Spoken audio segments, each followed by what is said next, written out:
Çarja e hënës midis mrekullisë dhe shkencës. Një nga ngjarjet më të përmendura në historinë islame është çarja e hënës.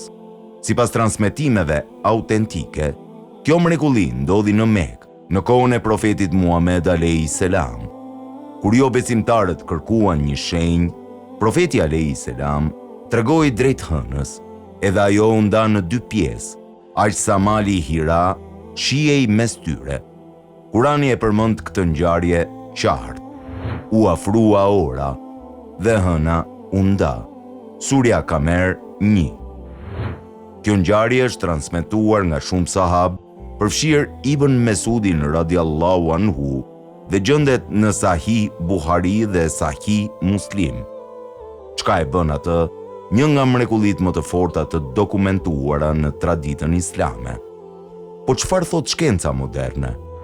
Shkenca nuk konfirmon drejt për drejt një çarje globale të hënës në kuptimin historik fetar. Megjithatë, misionet hapësinore kanë zbuluar se sipërfaqja e hënës përmban çarje të gjata dhe struktura gjeologjike, të quajtura rilles dhe fault lines, që tregojnë se hëna ka kaluar procese të forta tektonike në të kaluarën e saj.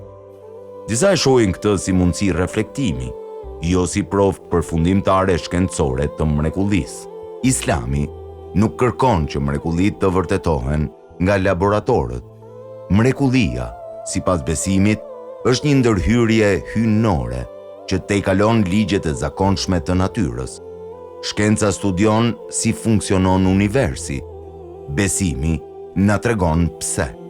Dhe çarja e hënës mbetet një ngjarje që i fton njerëzit të reflektojnë mes dijes dhe besimit.